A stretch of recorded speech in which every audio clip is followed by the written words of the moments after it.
झूठियां गल्लां निकलियां। ਇਹ ਤਾਂ ਜੱਟ ਬੂਟ ਹੁੰਦੇ ਆ ਜੀ, ਇਹਨਾਂ ਨੂੰ ਕਾਨੂੰਨ ਦਾ ਕੀ ਪਤਾ।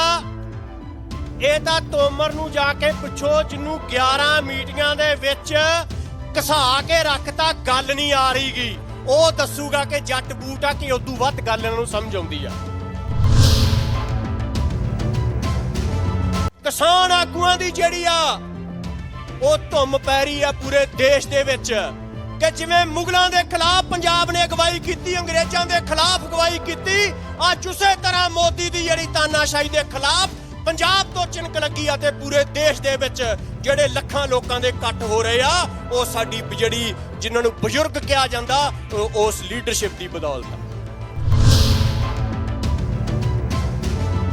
ਇਸ ਤਰ੍ਹਾਂ ਦੀਆਂ ਗੱਲਾਂ ਕਰਨ ਵਾਲੇ ਇਹ ਸਾਬਤ ਕਰਨਾ ਚਾਹੁੰਦੇ ਆ ਬਈ ਜਿਹੜੇ ਬਜ਼ੁਰਗ ਆ ਸ਼ਾਇਦ ਉਹ ਜ਼ਮੀਨ ਬਚਾਉਣਾ ਚਾਹੁੰਦੇ ਆ ਤੇ ਉਹਨਾਂ ਦੇ ਪੁੱਤ ਹੁਣ ਜ਼ਮੀਨ ਨਹੀਂ ਬਚਾਉਣਾ ਚਾਹੁੰਦੇ।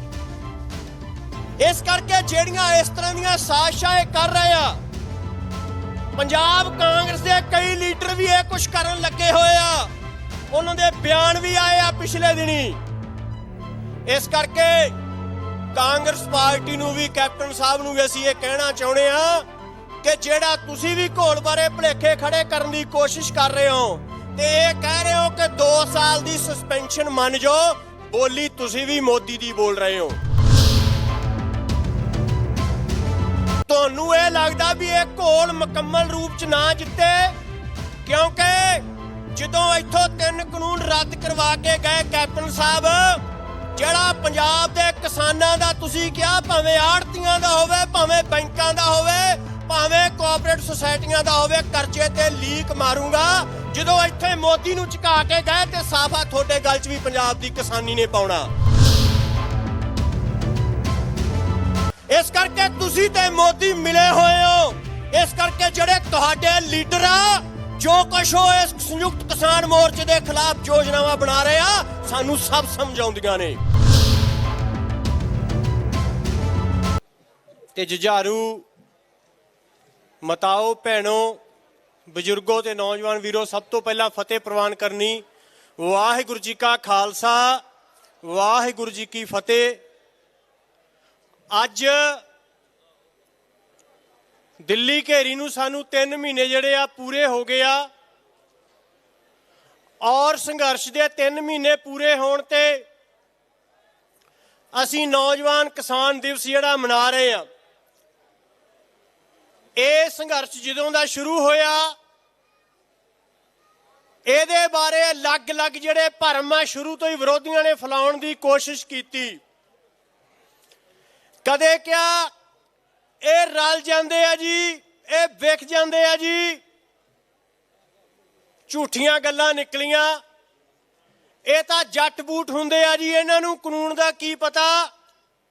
ਇਹ ਤਾਂ ਤੋਮਰ ਨੂੰ ਜਾ ਕੇ ਪੁੱਛੋ, ਜਿਹਨੂੰ 11 ਮੀਟਿੰਗਾਂ ਦੇ ਵਿੱਚ ਘਸਾ ਕੇ ਰੱਖਤਾ, ਗੱਲ ਨਹੀਂ ਆ ਰਹੀਗੀ। ਉਹ ਦੱਸੂਗਾ ਕਿ ਜੱਟ ਬੂਟ ਆ ਕਿ ਉਦੋਂ ਵੱਧ ਗੱਲ ਇਹਨਾਂ ਨੂੰ ਸਮਝ ਆਉਂਦੀ ਆ। ਲਗਾਤਾਰ ਕੋਈ ਨਾ ਕੋਈ ਭੁਲੇਖਾ ਖੜਾ ਕਰਨ ਦੀ ਕੋਸ਼ਿਸ਼ ਕੀਤੀ ਗਈ। ਕਦੇ ਇਹ ਕਹਿਣ ਦੀ ਕੋਸ਼ਿਸ਼ ਕੀਤੀ ਗਈ ਕਿ ਲੋਕ ਹੋਰ ਚੀਜ਼ ਆ ਤੇ ਆਗੂ ਹੋਰ ਚੀਜ਼ ਆ, ਵੀ ਜਿਵੇਂ ਜਥੇਬੰਦੀਆਂ ਦੇ ਆਗੂ ਕੋਈ ਹੋਰ ਚੀਜ਼ ਆ ਤੇ ਲੋਕ ਹੋਰ ਚੀਜ਼ ਆ, ਵੀ ਲੋਕ ਏਦਾਂ ਸੋਚਦੇ ਜੀ, ਫਲਾਣਾ ਏਦਾਂ ਸੋਚਦਾ। ਜਿੰਨੀਆਂ ਜਥੇਬੰਦੀਆਂ ਦੇ ਆਗੂ ਆ, ਕੋਈ ਸੂਬੇ ਦਾ ਪ੍ਰਧਾਨ ਆ, ਸੈਕਟਰੀ ਆ, ਉਹਦਾ ਮੈਂਬਰ ਆ, ਉਹ ਰਾਤੋਂ ਰਾਤ ਨਹੀਂ ਬਣੇ ਜਾਂ ਕਿਸੇ ਸਿਆਸੀ ਪਾਰਟੀ ਦੇ ਲੀਡਰਾਂ ਵਾਂਗੂ ਲਿਫਾਫੇ ਚੋਂ ਪਰਚੀ ਨਹੀਂ ਨਿਕਲੀ ਗਈ। ਉਹਨਾਂ ਦਾ ਨਾਮ ਉਦੋਂ ਲੋਕਾਂ ਦੀਆਂ ਜ਼ੁਬਾਨਾਂ ਤੇ ਆਇਆ ਜਦੋਂ ਕਈ ਵਾਰੀ ਉਹ ਜੇਲ੍ਹਾਂ ਦੇ ਅੰਦਰ ਜਾ ਕੇ ਬਾਹਰ ਨਿਕਲੇ ਆ, ਜਦੋਂ ਕਿਸਾਨਾਂ ਦੀਆਂ ਕਈ ਲੜਾਈਆਂ ਲੜੀਆਂ ਨੇ। ਜਿਹੜਾ ਜਿੱਡਾ ਵੱਡਾ ਆਗੂ ਆ, ਉਹਦੀ ਓਡੀ ਵੱਡੀ ਹੀ ਕੁਰਬਾਨੀ ਆ। ਇਹ ਕਿਸਾਨ ਲਹਿਰ ਦਾ ਇਤਿਹਾਸ ਆ। ਫਿਰ ਇੱਕ ਇਹ ਕੋਸ਼ਿਸ਼ ਕੀਤੀ ਗਈ ਗੱਲ ਸਿਰਜਣ ਦੀ ਵੀ ਨੌਜਵਾਨ ਕੁਝ ਹੋਰ ਚੀਜ਼ ਆ ਤੇ ਕਿਸਾਨ ਜਥੇਬੰਦੀਆਂ ਕੁਝ ਹੋਰ ਚੀਜ਼ ਆ। ਪਹਿਲੀ ਗੱਲ ਕਿ ਜਿਹੜਾ ਨੌਜਵਾਨ ਦਾ ਮਤਲਬ ਕੀ ਹੁੰਦਾ, नौजवान का मतलब एक नवी सोच हुंदा और वो गल उम्र नाल नहीं जुड़ी हुंदी। जे उम्र नाल जुड़ी हुंदी तो फिर इतिहास च बहुत सारिया गल्लां पलट जाणगियां, क्योंकि 80 साल का बाबा दीप सिंह गभरू वांगू खंडा चक के मैदान च गरज सकदा ते 25 साल का बुद्ध भी हो सकदा। इस करके तुहाडी सोच उस समाज नूं किहड़े पासे लैके जांदी आ, वो नवीं सोच आ जां वो रूढ़ीवादी सोच आ, इत्थों तय हुंदी आ गल।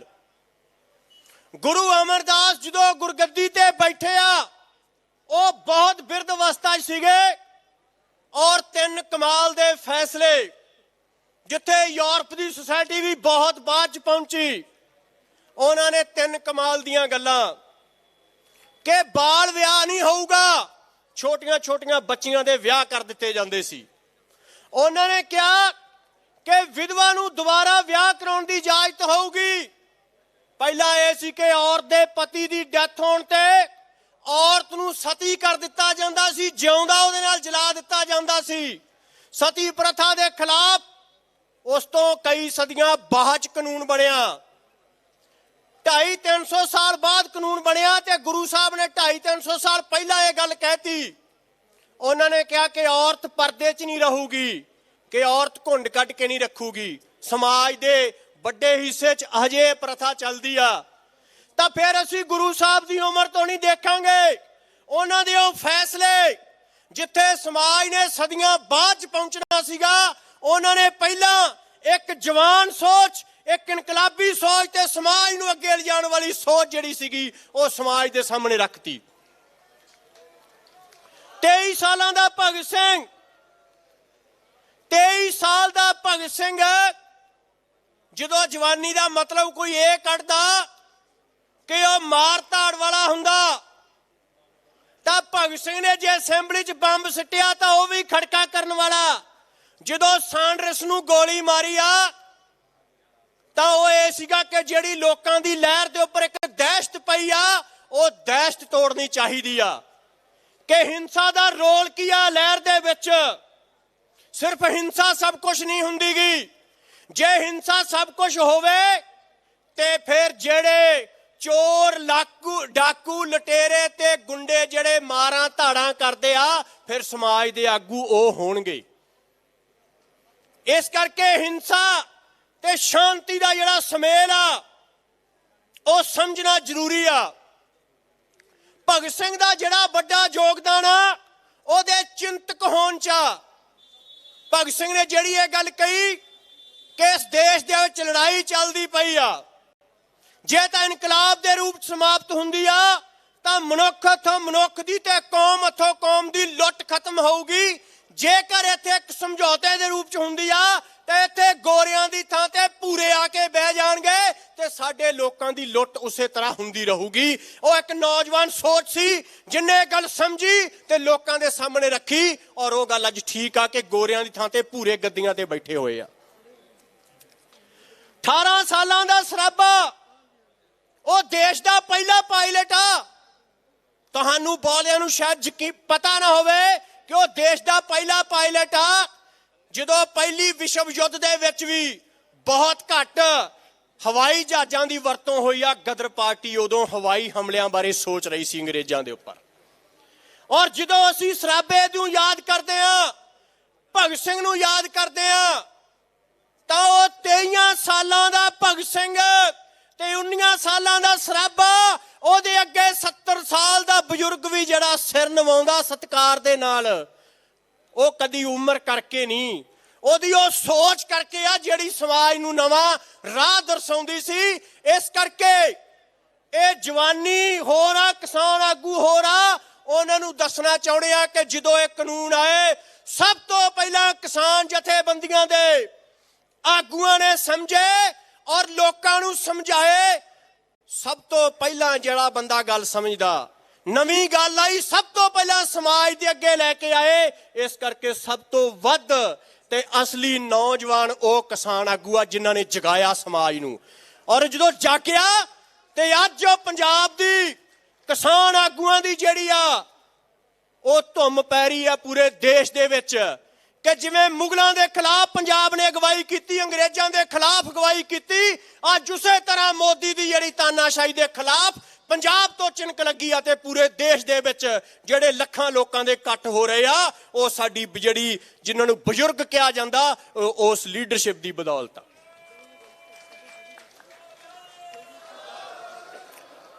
ਇਸ ਤਰ੍ਹਾਂ ਦੀਆਂ ਗੱਲਾਂ ਕਰਨ ਵਾਲੇ ਇਹ ਸਾਬਤ ਕਰਨਾ ਚਾਹੁੰਦੇ ਆ ਬਈ ਜਿਹੜੇ ਬਜ਼ੁਰਗ ਆ ਸ਼ਾਇਦ ਉਹ ਜ਼ਮੀਨ ਬਚਾਉਣਾ ਚਾਹੁੰਦੇ ਆ ਤੇ ਉਹਨਾਂ ਦੇ ਪੁੱਤ ਹੁਣ ਜ਼ਮੀਨ ਨਹੀਂ ਬਚਾਉਣਾ ਚਾਹੁੰਦੇ। ਇਸ ਕਰਕੇ ਜਿਹੜੀਆਂ ਇਸ ਤਰ੍ਹਾਂ ਦੀਆਂ ਸਾਜ਼ਿਸ਼ਾਂ ਇਹ ਕਰ ਰਹੇ ਆ, ਪੰਜਾਬ ਕਾਂਗਰਸ ਦੇ ਕਈ ਲੀਡਰ ਵੀ ਇਹ ਕੁਝ ਕਰਨ ਲੱਗੇ ਹੋਏ ਆ, ਉਹਨਾਂ ਦੇ ਬਿਆਨ ਵੀ ਆਏ ਆ ਪਿਛਲੇ ਦਿਨੀ। ਇਸ ਕਰਕੇ ਕਾਂਗਰਸ ਪਾਰਟੀ ਨੂੰ ਵੀ, ਕੈਪਟਨ ਸਾਹਿਬ ਨੂੰ ਵੀ ਅਸੀਂ ਇਹ ਕਹਿਣਾ ਚਾਹੁੰਦੇ ਆ ਕਿ ਜਿਹੜਾ ਤੁਸੀਂ ਵੀ ਘੋਲ ਬਾਰੇ ਭੁਲੇਖੇ ਖੜੇ ਕਰਨ ਦੀ ਕੋਸ਼ਿਸ਼ ਕਰ ਰਹੇ ਹੋ ਤੇ ਇਹ ਕਹਿ ਰਹੇ ਹੋ ਕਿ 2 ਸਾਲ ਦੀ ਸਸਪੈਂਸ਼ਨ ਮੰਨ ਜਾਓ, ਬੋਲੀ ਤੁਸੀਂ ਵੀ ਮੋਦੀ ਦੀ ਬੋਲ ਰਹੇ ਹੋ। ਤੁਹਾਨੂੰ ਇਹ ਲੱਗਦਾ ਵੀ ਇਹ ਘੋਲ ਮੁਕੰਮਲ ਰੂਪ ਚ ਨਾ ਜਿੱਤੇ, ਕਿਉਂਕਿ ਜਦੋਂ ਇੱਥੋਂ 3 ਕਾਨੂੰਨ ਰੱਦ ਕਰਵਾ ਕੇ ਗਏ ਕੈਪਟਨ ਸਾਹਿਬ, ਜਿਹੜਾ ਪੰਜਾਬ ਦੇ ਕਿਸਾਨਾਂ ਦਾ ਤੁਸੀਂ ਕਿਹਾ ਭਾਵੇਂ ਆੜ੍ਹਤੀਆਂ ਦਾ ਹੋਵੇ, ਭਾਵੇਂ ਬੈਂਕਾਂ ਦਾ ਹੋਵੇ, ਭਾਵੇਂ ਕੋਆਪਰੇਟਿਵ ਸੁਸਾਇਟੀਆਂ ਦਾ ਹੋਵੇ, ਕਰਜ਼ੇ ਤੇ ਲੀਕ ਮਾਰੂੰਗਾ, ਜਦੋਂ ਇੱਥੇ ਮੋਦੀ ਨੂੰ ਝੁਕਾ ਕੇ ਗਏ ਤੇ ਸਾਫਾ ਤੁਹਾਡੇ ਗੱਲ 'ਚ ਵੀ ਪੰਜਾਬ ਦੀ ਕਿਸਾਨੀ ਨੇ ਪਾਉਣਾ। ਇਸ ਕਰਕੇ ਤੁਸੀਂ ਤੇ ਮੋਦੀ ਮਿਲੇ ਹੋਏ ਹੋ। ਇਸ ਕਰਕੇ ਜਿਹੜੇ ਤੁਹਾਡੇ ਲੀਡਰ ਆ, ਜੋ ਕੁਛ ਉਹ ਇਸ ਸੰਯੁਕਤ ਕਿਸਾਨ ਮੋਰਚੇ ਦੇ ਖਿਲਾਫ ਯੋਜਨਾਵਾਂ ਬਣਾ ਰਹੇ ਆ, ਸਾਨੂੰ ਸਭ ਸਮਝਾਉਂਦੀਆਂ ਨੇ।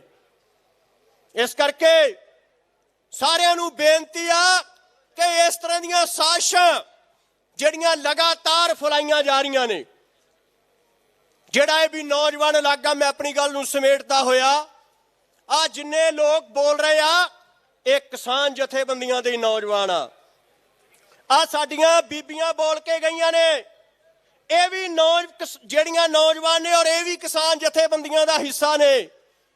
ਕਿਸਾਨ ਕੁਛ ਹੋਰ ਆ, ਨੌਜਵਾਨ ਕੁਛ ਹੋਰ ਆ। ਇਹ ਬਿਲਕੁਲ ਉਸ ਤਰ੍ਹਾਂ ਦੀਆਂ ਸਾਜ਼ਿਸ਼ਾਂ ਨੇ।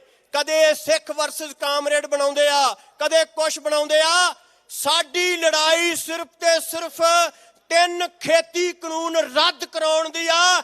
ਇਹਦੇ ਚੋਂ ਜੇ ਕੋਈ ਐਮਐਲਏ ਐਮਪੀ ਬਣਨਾ ਚਾਹੁੰਦਾ ਉਹ ਜੋ ਮਰਜ਼ੀ ਕਰੀ ਜਾਵੇ, ਸਾਡੀ ਲੜਾਈ ਨੂੰ ਖਰਾਬ ਨਾ ਕਰੇ।